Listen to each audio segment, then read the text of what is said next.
Gracias, Mario, por estar aquí. Gracias, Comunal, por la invitación. Buenas noches. Don Diego Chalper, que hace tiempo no lo teníamos. ¿Cómo le va? Bien, pues. Bienvenido. Bien. Muchas gracias. Diego, histórico panelista, además del anterior Vida Pública. Y don Sergio Vitar, ex ministro de Educación. ¿Cómo le va, Sergio? Muchas gracias por invitarme. Parto con usted. Usted es ex ministro de Educación y por lo tanto me gustaría que me dijera la impresión que le produce hoy ver a un ministro de Educación destituido y con las argumentaciones finalmente puestas sobre la mesa. Primero, creo que no hay que dramatizar, esto es una institución de la democracia. Lo siento por el ministro Beyer, tengo respeto por él, pero creo que este no es un tema que pueda juzgarse a nivel de los sentimientos personales, es un tema político.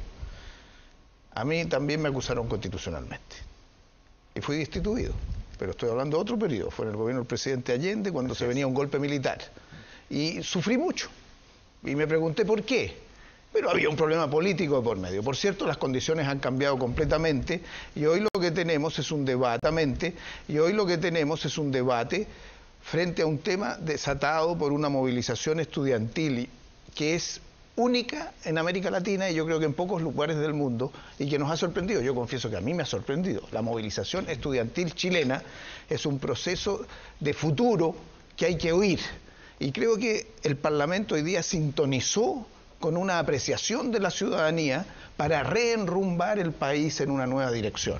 Yo sé que puede ser doloroso en lo personal, habrá muchos argumentos y la tarea de hoy es preguntarnos cómo damos pasos nuevos, cómo el nuevo ministro se entiende con la oposición, pero yo miraría esto con optimismo hacia adelante, porque lo que hemos hecho como movilización social los jóvenes y los cambios que la ciudadanía está apoyando, están anunciando un camino nuevo, tenemos que asumirlo. Por lo tanto, comparte la destitución.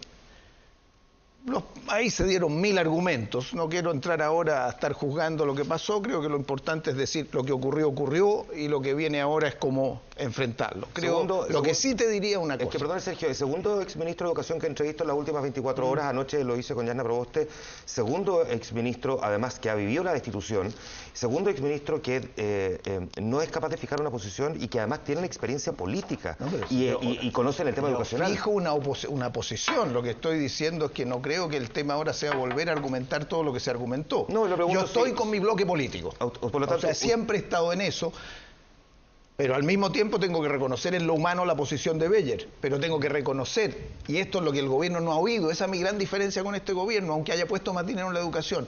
Aquí hay una demanda de enrumbar la sociedad chilena en un contexto de más cohesión social, más solidaridad, más unidad, un rol del Estado más activo. Y eso es lo que Chile está demandando. Y esta reforma, esta acusación constitucional, creo que tenemos que situarla en ese contexto político, no en lo personal.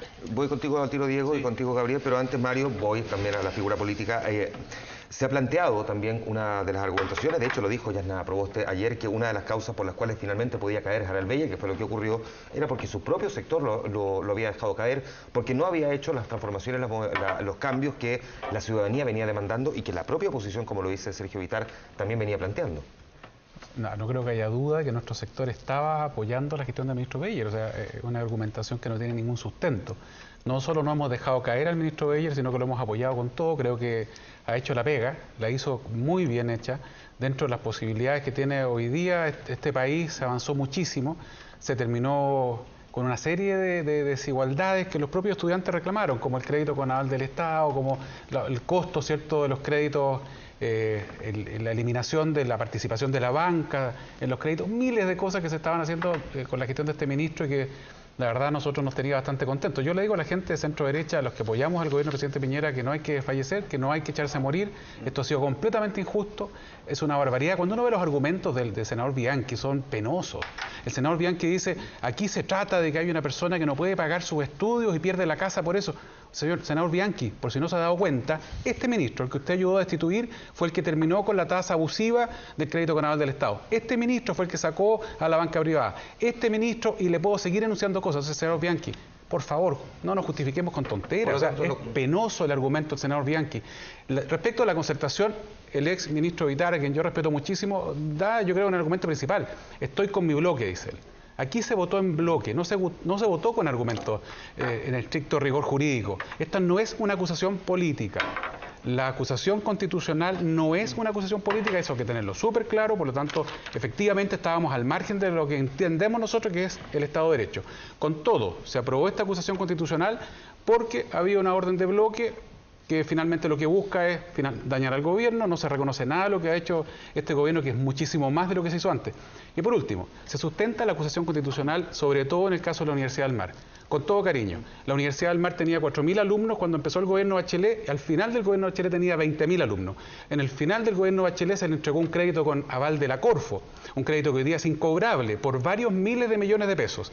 Y respecto, por lo tanto, de todo eso, o sea, de todas las ayuditas que recibió la Universidad del Mar, mudos. Yo creo que cuando nosotros queremos sacar a un ministro del pizarrón, usemos, por último, argumentos reales y no lo tratemos de meter en este tema de la Universidad del Mar cuando fue el único que fiscalizó, el que finalmente trató de cerrarla, y no lo que sucedió en el gobierno anterior, en donde la Universidad del Mar no solo creció, sino que se le ayudó económicamente. Ya, Mario, para que podamos generar la conversación, tratemos de mirarnos nosotros, no la cámara, porque yo sé que le estamos hablando a la gente, pero porque aquí varios levantaban la mano, lo miraban y le querían comentar cosas. Gabriel, entre ellas, que además toma apuntes. Sí, y parto preguntándote, Gabriel, antes de que respondas a lo que me imagino planteado Mario Desbordes aquí, esto es considerado por ustedes y por el movimiento estudiantil como un triunfo, pero es el tercer ministro que sale en medio de las movilizaciones estudiantiles y da la sensación de que al final del día el triunfo de los estudiantes es votar ministros y no generar los cambios. Sí, es una buena pregunta, te voy a responder directamente eso, pero antes me gustaría aclarar algo que está rondando en el ambiente y que me parece importante desmentirlo. Esta idea de que la acusación no tiene ningún sustento jurídico y que es casi un arrebato de los parlamentarios presionados por la calle.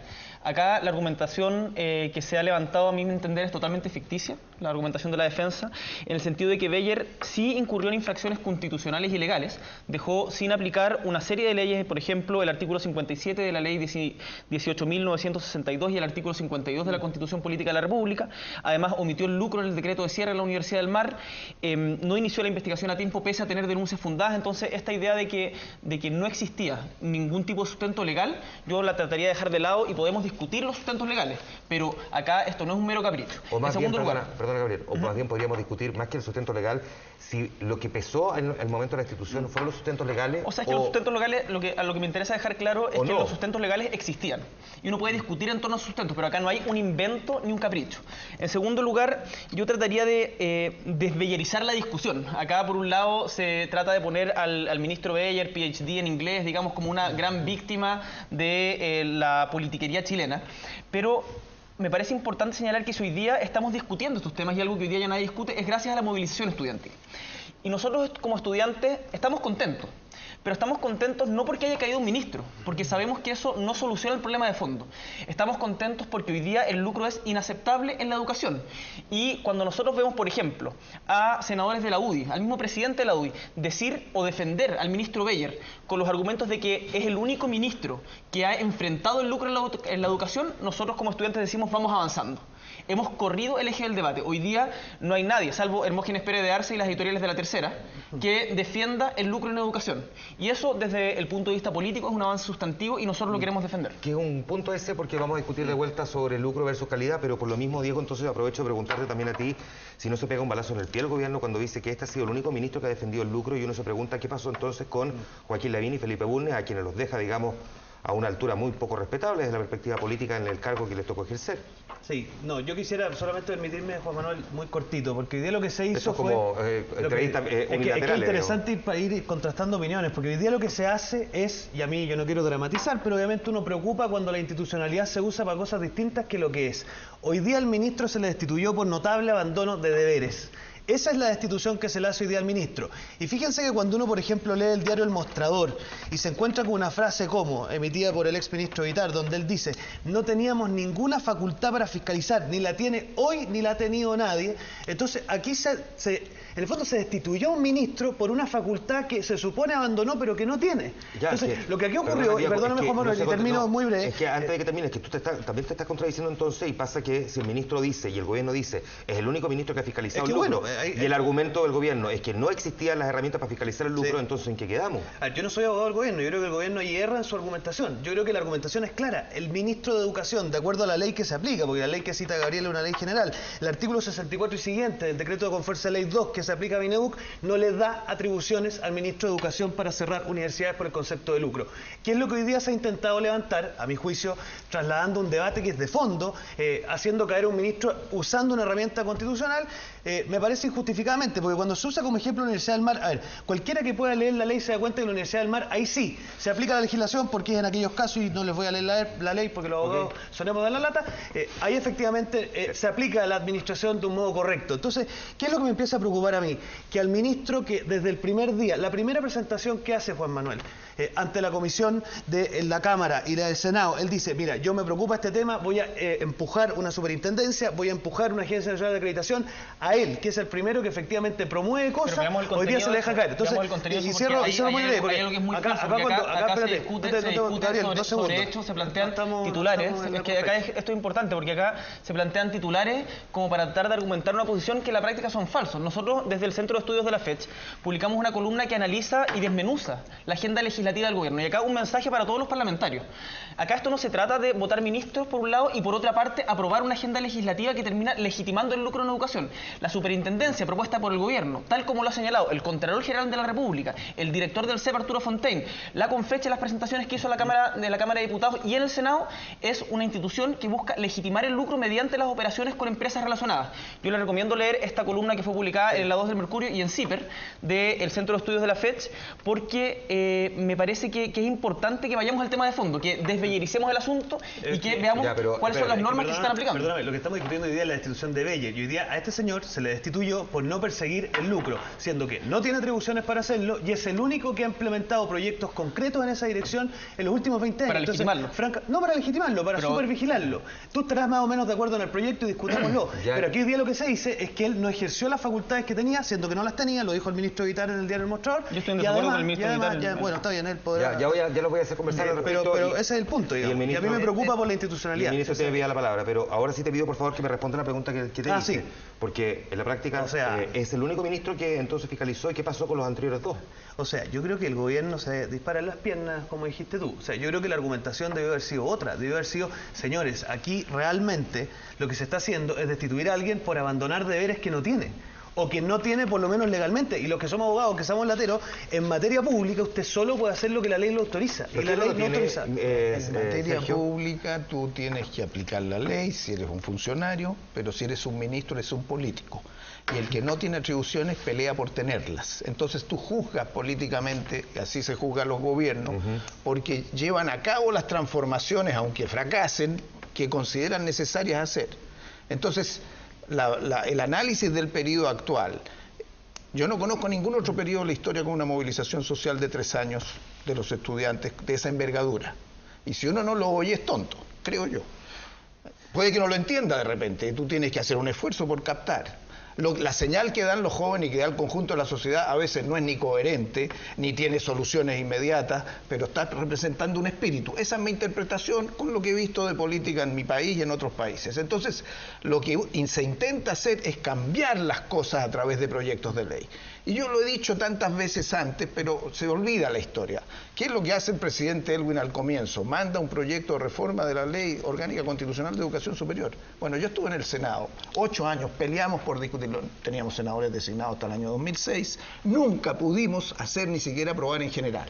Cuando me encuentro con el problema de la expansión de las matrículas, pero estoy hablando de 10 años atrás, o sea, el mundo cambió completamente, pero aún así, ¿qué es lo que se hace? Y con el presidente Lagos, ¿qué hicimos? Puede ser bueno o malo hoy día, pero en su momento hay que sacar una ley de acreditación de la calidad, porque esto es una vergüenza y no hay ninguna obligatoriedad y cada uno hace lo que quiere. La pelea por sacar la ley de acreditación que partió en 2003 y salió en 2006 con 800 indicaciones, y que la gente de hoy día del gobierno votó en contra de la acreditación porque decía que el Estado no debe regular, en su momento fue una gran pelea. Hoy son otros los problemas. Entonces mi planteamiento hoy día, ¿cuál es?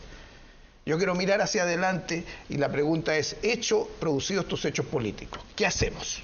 Yo pienso que tenemos que hacer, si me permites, 3 cosas principales. Una, el gobierno tiene que oír y tiene que tomar una decisión de iniciar negociaciones con la oposición, y la oposición tan disponibilidad, pues necesitamos sacar 3, 4 leyes, porque lo que viene después es mucho más grande. Tenemos que reformar la educación pública, tenemos que reformar la educación técnica, tenemos que expandir la educación preescolar, tenemos que hacer un gran plan para los profesores. Segundo, reformar la acusación constitucional. No es justo que se le quiten 5 años. Y yo lamento que Piñera no haya aceptado que el ministro Beyer renunciara. No entiendo por qué, si se le dio esa oportunidad, había un lapso, creí que se iba a aceptar. Tercero, sacar la superintendencia y agregar a sin fines de lucro los centros de formación técnica y los institutos profesionales. Te digo esto porque las mismas universidades tienen centros de formación técnica e institutos profesionales. No tiene sentido que una parte de la universidad sea sin fines de lucro y la otra no. Eso yo creo que lo podemos sacar de aquí a diciembre. Esa es mi oferta. ¿Usted cree que se puede sacar de aquí a diciembre? Y después te pregunto a ti, Gabriel, si es realmente por ahí por donde transitan realmente los problemas o el principio de solución a estas alturas. Mario. O sea, varias cosas respecto de eso. Yo no veo ningún ánimo de llegar a acuerdo en nada en este minuto en el Congreso. Cuando uno ve una acusación constitucional que, contrariamente a lo que dice Gabriel, no tengo duda que no tiene ningún sustento, y que es aprobada de la manera en que se produce absolutamente en bloque. Valoro lo de Patricio Walker. Realmente un gallo que se atreve a decir no estoy de acuerdo y aunque me cueste políticamente no la voy a aprobar. No era bloque, entonces. El único que salió el bloque, el resto lamentablemente actuó en bloque, Sergio, y eso la verdad que demuestra que no hay ningún ánimo de nada. Entonces, lo que plantea Sergio, la alianza también. Lo que plantea Sergio ahora. También, no se lo he escuchado absolutamente a nadie, no vi una sola propuesta respecto de eso y la verdad que a esta altura nosotros hay una agenda que Diego la acaba de enumerar con detalle respecto a materias de educación que todavía hay que sacar adelante, que espero que la oposición, ¿cierto?, la concertación más del Partido Comunista estén en condiciones de aprobarla y si queremos discutir respecto al lucro, hagámoslo. A mí me ha encantado ver el zigzag gigante que ha tenido la candidata de la concertación y el PC cuando ha planteado primero que decía la gratuidad, después que no, después que a lo mejor, que puede ser, en el tema de los colegios particulares subvencionados, que también se está discutiendo, porque aquí estamos, cuando Gabriel habla del lucro, especifiquemos que se está refiriendo a las universidades, ¿cierto?, en donde está prohibido por ley. No, yo me refiero a toda la educación. Nosotros somos súper claros en decir, nosotros creemos en la educación pública, hay que fortalecerla, hay que respaldarla, pero al mismo tiempo creemos en la libertad de educación y creemos que los establecimientos particulares subvencionados en la enseñanza media y la enseñanza básica tienen todo el derecho a funcionar. No estamos ni vamos a permitir que ese millón y tanto de personas que hoy día tienen su hijo en ese tipo de establecimiento no tenga la libertad de elegir, y creemos también que si una persona, la mayoría de ellos por lo demás profesores, que tienen un puro establecimiento en donde están dando educación que el CINSE les está mostrando que al parecer le está yendo bien. El Colegio Francisco Ramírez de San Ramón, hoy día me contaba la gente de San Ramón, número 1 del CINSE, pagan un copago de 17.000 pesos. Si el sostenedor de ese establecimiento, que es sostenedor único, además percibe una ganancia con eso, dando una educación de calidad, que le gusta a sus alumnos, con buena infraestructura, la verdad que nosotros no creemos que eso constituya ningún delito. Déjame decirte que es un gran colegio. Yo fui a entregarle premios, sacaron los mejores CIMSE, y esos colegios tienen que seguir. Nadie ha cuestionado que los particulares subvencionados. Terminar con esos hablando de eliminar, por ejemplo, el financiamiento compartido. Que ahora, hay que ser, Gabriel tiene la palabra. Juan Manuel, hay que ser claro en esto, yo cierro con esta frase. No estamos dispuestos nosotros a terminar con la educación particular subvencionada, que para nosotros es sinónimo de libertad de enseñanza. No estamos de acuerdo y no lo vamos a hacer. Como tú has planteado, Gabriel, y de hecho le haces la aclaración recién a Mario sobre lo que sí esperan ustedes, y has planteado al mismo tiempo en este mismo programa que hay que desbellerizar la discusión, ¿no queda instalada entonces la idea de que, vista la convicción que existe en este sector político, que es el que está gobernando, daría lo mismo quien sea el ministro y que por lo tanto llegaríamos al final del día a la misma dificultad, ya sea a través de una acusación constitucional, ya sea porque el ministro renuncia, ya sea porque el presidente lo quiere cambiar por otra figura política en la cartera? La convicción está instalada en un sector que es el que hoy gobierna respecto de en qué cosas sí, de lo que plantean ustedes, y en qué cosas no. Es decir, en el fondo va a llegar de hecho un cuarto ministro y se van a encontrar con la misma dificultad. Sin duda, en política van a haber muchas dificultades, y para que siga avanzando la agenda del movimiento estudiantil, y que no solamente el movimiento estudiantil, sino de gran parte de la sociedad chilena, nos vamos a encontrar con trabas tanto en la institucionalidad como en la clase política que hemos visto reiteradas en los últimos años. Ha sido muy difícil que los temas que hemos venido planteando, no solamente desde el 2011, sino del 2006, hoy día sean transversales y sean los temas de debate público. Ahora, los argumentos que da la derecha, representada por don Mario Desbordes, son bien paradójicos, porque ellos dicen que creen que hay que fortalecer la educación pública, pero durante todos los años en que han sido gobierno y oposición han hecho precisamente lo contrario. Privatizar la educación, quitarle cada vez más financiamiento a la educación pública, y esta idea de que la libertad de elegir es la gran defensa que hace la derecha también es falsa. Hoy día la libertad de elegir la tienen solamente quienes tienen dinero. Pregúntenle a la gente que vive en las comunas más pobres de este país si tiene libertad de elegir en qué colegio va a meter a su hijo. Acá nosotros, cuando cuestionamos el mercado, conozco San Ramón, trabajo en San Ramón, me bajo todos los días el metro San Ramón para trabajar ahí, así que evitemos los comentarios personales porque eso no nos lleva a ninguna parte. Cuando hoy día la derecha levanta la idea de la libertad de elegir en educación. Este gobierno le aumentó la subvención escolar preferencial como nunca, la subvención normal como nunca. Este gobierno ha invertido en educación como nunca. No diga que le quita los recursos a la educación pública. Pero Mario, hay un tema. Todo lo contrario. Se viene planteando hace rato. Esto no es un tema solamente de recursos. ¿Cómo vamos a decir que este gobierno le quita los recursos a la educación pública cuando se los ha aumentado como nunca? Este gobierno ha tenido un aumento, pero por favor, si son números objetivos, Gabriel. Si no es lo que tú crees o lo que yo creo, ahí están los números. No se trata de meter plata a un saco sin fondo. Si acá el problema no es solamente de dineros más, acá no se trata solamente de dineros más, dineros menos. Entendí mal, acá entonces, hablaste que le quitó los recursos. Lo que yo estoy diciendo es que la derecha permanentemente... El eslogan a secas no sirve, si hay que demostrarlo con números. Por eso lo estoy desarrollando. El eslogan se cae. Lo que estoy diciendo es que la derecha permanentemente ha perjudicado a la educación pública, porque uno puede meter más plata en un saco sin fondo. Por ejemplo, mediante mantener o seguir votando en contra de la desmunicipalización. Por ejemplo, seguir legitimando el financiamiento compartido. Por ejemplo, mediante la legitimación que han hecho permanentemente del lucro en educación, y nosotros no lo decimos solamente a nivel universitario, sino también a nivel de los colegios.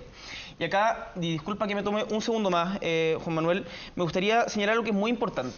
Acá las autocríticas de parte de la concertación son bienvenidas, pero no son suficientes. Queremos dejar muy en claro que desde el movimiento estudiantil nosotros también comprendemos que la acusación que hoy día se le hizo al exministro Harald Beyer era procedente contra todos y cada uno de los exministros de Educación de la Concertación, incluido el señor exministro Vitar. Por lo tanto, aquí me parece importante señalar... Ya tuve una, tú quieres que me acusen por dos. No, ya tuve pero no empecemos, una segunda. Pero no empecemos con la victimización de lo que se vivió en los 70.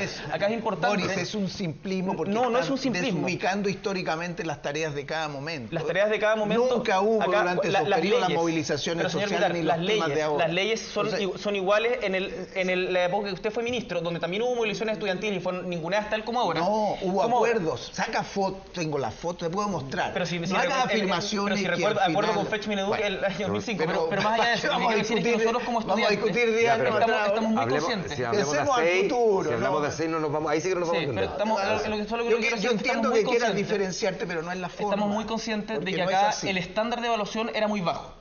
Y nosotros creemos que había méritos para acusar al ministro Beyer, pero tal como había méritos para acusar al ministro Beyer, había méritos para acusar a cada uno de los exministros en educación de la Concertación que tampoco hicieron la pega en este sentido.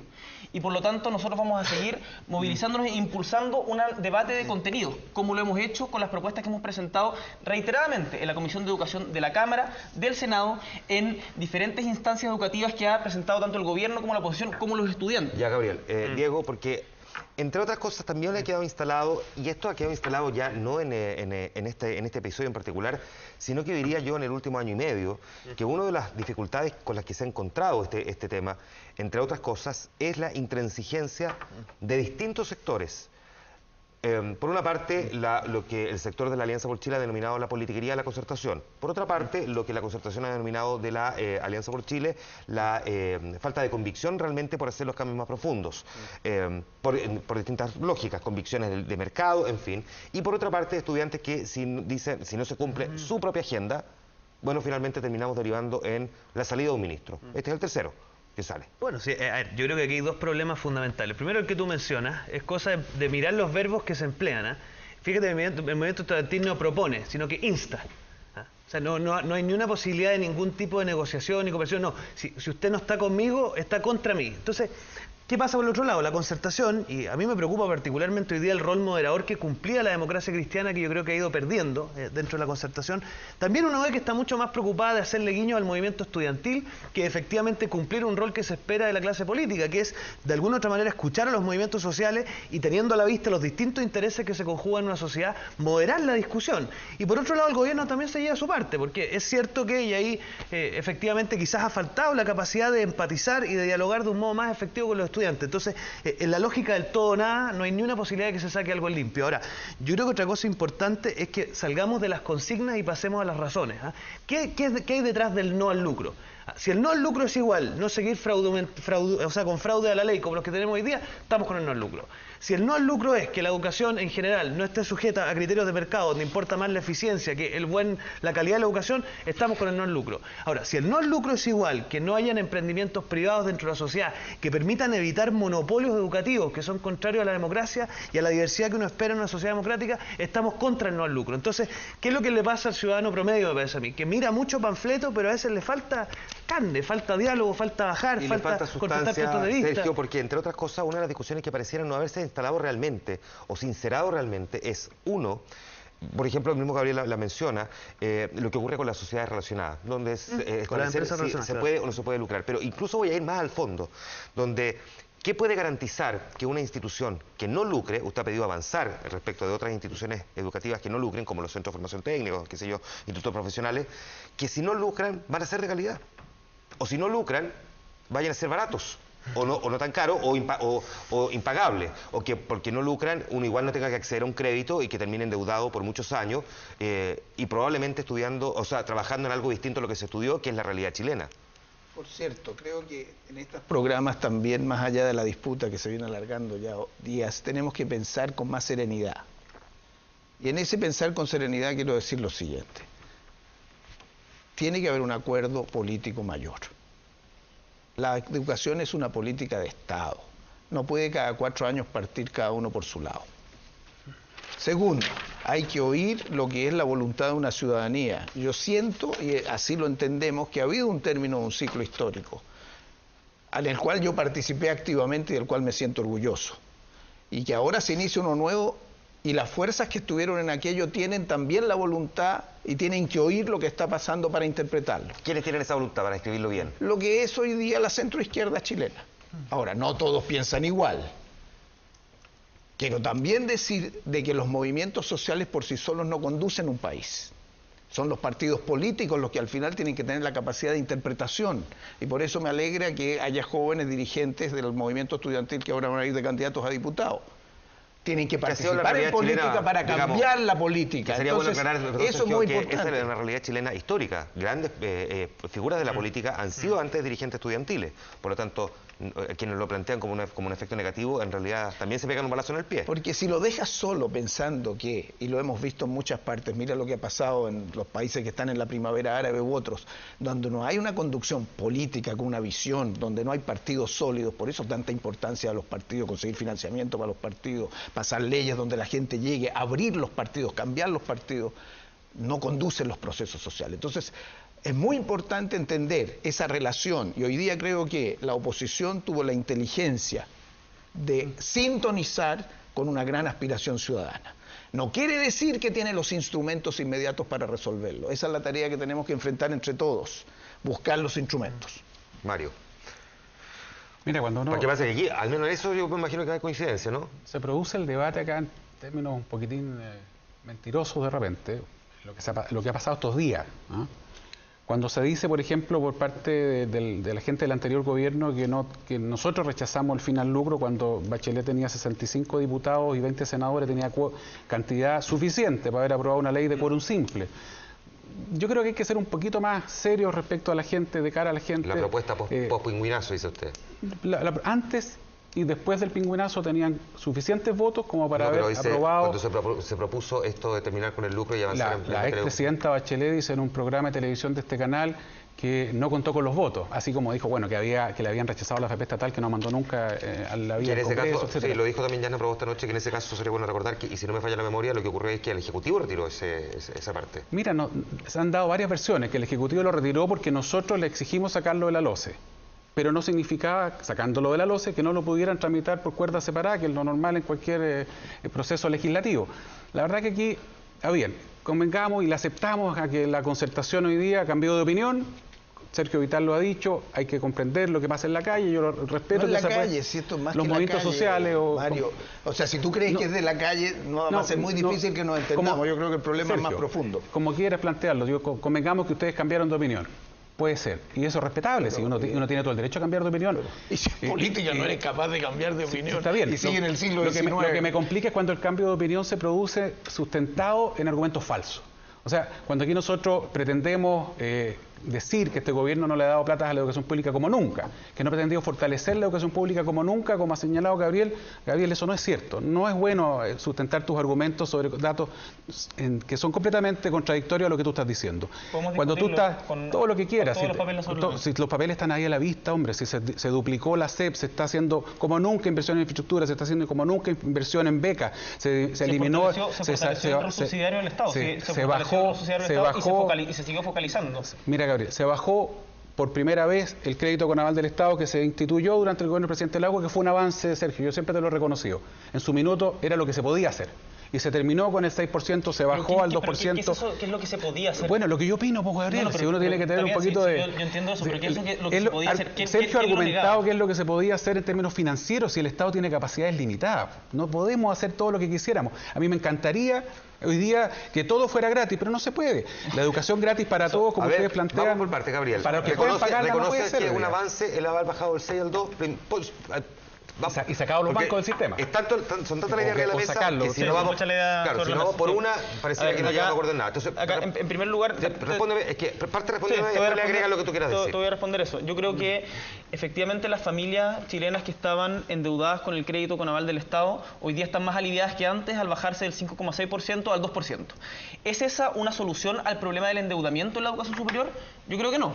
Y el movimiento estudiantil sostiene que no. Acá, bueno, además, sin mencionar a los compañeros estafados por el crédito Corfo, que tenían intereses acerca del 9%, y hoy día la gran mayoría de ellos morosos ni siquiera han podido acceder al beneficio de la rebaja, porque precisamente están morosos, entonces queda un círculo vicioso. Ahora, es un avance sí, pero yo creo que es un avance que no termina de ir en la dirección correcta, porque acá se sigue bajo la lógica del endeudamiento para poder financiar la educación superior. ¿Y qué es lo que nosotros estamos defendiendo? Lo que nosotros defendemos es que, mediante una reforma tributaria en donde los ricos paguen más, podamos generar un sistema educacional que sea de integración y en donde el hijo del rico pueda estudiar en el mismo lugar que el hijo del pobre y no sigamos segregando perfectamente como se hace en Chile el día de hoy. Ese es el sentido de fondo detrás de la gratuidad. Hay una pregunta por la justicia, no es solamente una pregunta económica. Nosotros no queremos acá regalarle plata a los que más tienen. Sería absolutamente absurdo y, como bien diría Diego o como diría Mario, nos pegaríamos un balazo en los pies. No queremos hacer eso. Lo que nosotros queremos es generar un país más inclusivo y creemos que la gratuidad es una manera de avanzar en eso mediante reforma tributaria. Ahora, para terminar... Lo que significa que tanto el hijo del primer decil como el hijo del último decil podrían estudiar en un mismo colegio y en una misma universidad. Sin tener que pagar. Exactamente. Perfecto. Exactamente. Lo que pasa es que el de un decil sí va a aportar más que... Y ahí hay una diferencia sustantiva, porque acá en el fondo lo que está en cuestión es el modelo de Estado que tenemos. Y nosotros tenemos muy claro de que la pelea no es solamente, o el debate no se acota solamente en el marco educacional, sino si queremos un Estado social garante de derechos universales o un Estado subsidiario que focalice su ayuda a los más pobres. Nosotros creemos que lo segundo genera segregación y que un Estado garante de derechos sociales universales para todos genera integración y nos hace encontrarnos como sociedad. Y ahí tenemos diferencias tanto como con la concertación como con la derecha. Y para terminar, me gustaría señalar algo que es importante para debatir en buenos términos con lo que señala el ministro Vitar. Acá esta idea que se ha instalado, que instalan entre otros, por ejemplo, el exministro Correa, cuando dice que algunos creyeron que la política estaba de rodillas frente a los movimientos sociales, lo dijo en el ICARE, y sin embargo hoy día la política con Michelle Bachelet está de vuelta. Nosotros le decimos a toda esa gente que anda pregonando de que lo social es lo irracional y que la política tiene el deber como de actuar como órgano sensato de lo que se expresa en las calles, que no vamos a permitir eso porque creemos que es errado. Hoy día a ver, que es bien grave lo que estás diciendo. A ver. No es grave, yo creo que es debatible, es interesante, pero no es una connotación negativa. No, es que la palabra grave no tiene una connotación negativa, tiene una connotación física, de peso. De peso, a eso me refiero. Me parece. Lo que estoy diciendo... Me extraña, ¿no? Lo que estoy diciendo, perdón, lo que estoy diciendo es que desde nuestro punto de vista, lo social y lo político están unidos de manera indisoluble. Y que acá no vamos a poder o no se puede seguir pretendiendo de que los políticos van a resolver los temas que los movimientos sociales ponen sobre la mesa. Los movimientos sociales hoy día tienen un rol que va mucho más allá de decir pido la palabra y poner un tema en el debate, sino que también son actores que quieren tomar decisiones, que quieren ser parte de las decisiones. Y por eso nosotros desde diferentes frentes estamos construyendo alternativas para, por un lado, disputar la institucionalidad, Y por otro lado, seguir movilizándonos porque sabemos que es con la organización. Disputar la institucionalidad, perdón, ¿a qué te refieres exactamente con eso? Un poquito... Me refiero con candidatura. Entre otras cosas, con candidaturas al Parlamento. Ya, por lo tanto, candidatura al Parlamento y el Parlamento... Con candidatura al Parlamento y no solamente al Parlamento, sino...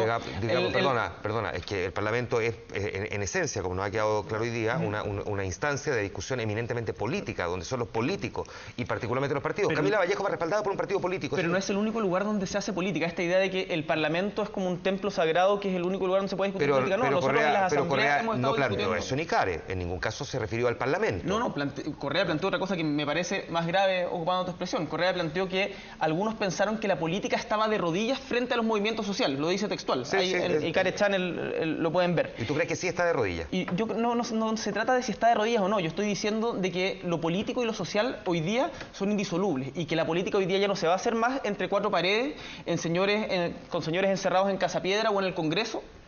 Sino que hoy día se tiene que hacer no solo escuchando, sino haciendo participar y haciendo decidir a los movimientos sociales que ponen los temas sobre la mesa. Sí, Sergio, y después te pregunto a ti, Diego, si tú crees que se instaló este punto de vista y este cambio, porque usted mismo ha dicho, Sergio, que también hay un término de ciclo y comienza uno nuevo, hay que escuchar a estos movimientos. ¿Comparte lo que está planteando Gabriel? Yo comparto que el desafío de la política mundial, no solo chilena, de hoy, es cómo tú en una sociedad donde el crecimiento de la educación, conectividad inmediata a través de todos los medios tecnológicos, aspiraciones de jóvenes que tienen un nivel de ingreso y de posibilidades, no hay miedo, hay libertad, se hace mucho más difícil gobernar y vas a tener expresiones de la sociedad civil distintas de la estructura política. Ahora, un país que no tiene estructura política y tiene solo esto, está condenado al fracaso. Un país que tiene solo estructura política y no tiene movilización social y participación societal también. Entonces, el gran desafío de Chile, si yo quiero mirar mi país hacia adelante, es que quiero que los partidos sean capaces de expresar aquello y que jóvenes como Gabriel Boric vayan al Parlamento, que cambiemos el sistema electoral, que hagamos una nueva constitución, que enrumbemos Chile de otra manera. Entonces no lo veo como una polarización, lo veo como una forma de articulación. Una articulación. ¿Y tú compartes eso, Diego? Mira, yo en lo personal creo que de repente uno se escandaliza por los movimientos sociales porque no era algo tan común en Chile. Yo miro con muy buenos ojos el empoderamiento de la sociedad civil, veo muy bien que la gente se movilice, a uno le da esa risa, le debe pasar a Gabriel que los políticos capitalizan para sus intereses los movimientos, entonces dicen, este movimiento que está conmigo en la reforma a la Constitución, y uno dice, bueno, ¿cuándo han planteado la reforma a la Constitución? Pero eso será harina de otro costal. A mí me preocupa que esos movimientos sociales muchas veces son monopolizados por ciertas ideas, lo cual no es un problema específicamente del movimiento social, sino que le preocupa a uno el vocoder absoluto de las otras ideas, que pareciera ser que no han hecho un trabajo efectivo en distintos lugares, las bases sindicales, las bases universitarias, para poder disputar ese monopolio, porque ese monopolio, Juan Manuel, ineludiblemente te lleva a la radicalización. Cualquiera que ha estado en la Confech, y yo no voy a hacer ese espantapájaro en la Confech, se da cuenta que como no hay diversidad de ideas allá adentro, esto camina inevitablemente hacia la polarización, y la polarización inevitablemente te inhabilita toda posibilidad de diálogo. A mí cuando escucho a don Sergio hablar de un acuerdo nacional, chuta, uno se pregunta cómo aquellas personas que usan la forma de diálogo que tienen van a llegar a algún nivel de acuerdo. Ahora, yo creo que el movimiento estudiantil ha dado en el palo con un diagnóstico que es muy profundo de la sociedad chilena, que tiene que ver con la desigualdad social. En mi opinión, hay que ser más exigente en el debate para probar cómo la gratuidad termina con la segregación. Yo en lo personal creo que la segregación es harto más multifocal que solamente la educación. Estamos de acuerdo en eso. Y te agrego otra cosa más, o sea, cómo tú mismo lo preguntabas hace un rato, Juan Manuel, o sea, cómo esto de la gratuidad que se ha transformado en una especie como de fetichismo de la gratuidad asegura la calidad, cosas, claro. O sea, nos han convencido algo que no han probado. O sea, de hecho podría ocurrir lo contrario. Y por lo menos hay que mirar algunas universidades que están cercanas a lo gratuito, que no vamos a decir que son. Bien, y la reforma tributaria de la cual se habla, con mucha vehemencia, a uno le encantaría saber cuál es. ¿Cuál es ese conejo que van a sacar de repente de un sombrero, digamos, que va a venir a resolver un problema que mucha gente, me imagino más o menos inteligente, quizás no tanto como Gabriel, no ha sido capaz de contestar? Entonces, ¿qué es lo que me pasa a mí? Que yo creo que llega un momento en donde no le tengamos miedo a don Sergio que haya otras expresiones políticas además de los partidos, pero que esas expresiones políticas además de los partidos actúen con responsabilidad y no solamente buscando sus intereses propios, llevando las agendas al extremo de manera tal de que haga irreversible toda posibilidad de diálogo. Creo que construir una sociedad en esas coordenadas difícilmente se puede hacer. Última pregunta, Mario, porque ya se me va el tiempo y por lo mismo, primero, si tiene algo que aportar sobre lo que ha planteado Gabriel y lo que han compartido aquí Sergio y Diego sobre esta mancomunión, esta relación hoy día, entendiendo cómo se recoge lo que las movilizaciones sociales, que son bastante más amplias que simplemente la posición de los estudiantes. Aquí las movilizaciones en las calles no son de estudiantes, son de padres, son de apoderados, son de abuelos, son de personas que además están planteando una serie de otras cosas que no van solamente en dirección de la educación. Puede resultar, o por el contrario, puede fracasar. Mira, este gobierno ha recogido, pese a que lamentablemente nunca se quiere reconocer aquello, una serie de demandas de los movimientos sociales, por ejemplo, en el tema de educación. Es bastante sencillo cuando uno toma las primeras demandas y revisa lo que se ha enviado al Congreso y ve que, por ejemplo, el crédito con aval del Estado no solo se rebajó la tasa, Gabriel, también se estableció un máximo de descuento mensual, un periodo máximo de descuento, que si la persona no alcanza a pagarlo, se termina la deuda. O sea, se flexibilizó de manera tal que llegó al mismo nivel, que ustedes lo pedían así también, que lo que tiene el financiamiento del Fondo Solidario. Eso no es cierto. Entonces, sí es cierto, porque Gabriel, a ver, nosotros como gobierno, el gobierno del presidente Piñera, del que estamos absolutamente orgullosos, ha hecho la pega. Y la gente, la verdad, que se da cuenta de aquello, se está trabajando en todas las materias que se nos han planteado y donde estamos de acuerdo se ha avanzado. Hay materias en que no estamos de acuerdo. Señora, señor, no vamos a avanzar en gratuidad para todos. El que puede pagar su universidad, que se la pague. Nosotros no tenemos recursos en el Estado, Chile no es un país hoy día comparable a Alemania, comparable a Dinamarca, ni comparable ni siquiera a España, aunque está España en el suelo. No nos podemos dar el lujo de pagarle a la universidad a los que sí la pueden pagar, y lo que este gobierno se está preocupando a través de muchísimas más becas, porque se ha triplicado la cantidad de becas, la cantidad de oportunidades que se está dando, es que la gente que teniendo las capacidades para ir a la universidad, no tenga que pagar. Eso es lo que nos preocupa hoy día y ojalá algún día lleguemos a que sea gratis para todos. Pero señor, hoy día no están dadas las condiciones. Se me fue el tiempo ya, por lo tanto, solamente para que... No, es que se me fue el tiempo. Yo quisiera que el debate llegara hasta las 12:30, pero mira, ya me lo alargaron 10 minutos. Ya me lo alargaron 10 minutos. Mientras suena la música, Gabriel, el segundo final. Señalar muy breve que acá hubo un grupo de gente que se acostumbró a que las discusiones eran técnicas y se daban solamente en las comisiones del Congreso. Eso hoy día ya no es más así. Hoy día las discusiones también se dan desde los movimientos sociales y nosotros no lo hacemos solamente desde una óptica denunciativa. Hemos presentado propuestas concretas. Diego me pregunta por reforma tributaria. Desde la FECH y con otras organizaciones sociales presentamos una propuesta de reforma tributaria a muchos parlamentarios. Presentamos propuestas de superintendencia y esas las pueden ver en la página del Centro de Estudios de la Federación, y los invito a seguir movilizándose, a seguir proponiendo, porque los estudiantes vamos a seguir avanzando en esta dirección, que creemos que ha cambiado el eje del debate público en Chile, y eso sin lugar a dudas es positivo. Quiero finalizar agradecerle a los cuatro que hayan estado aquí. Muchísimas gracias.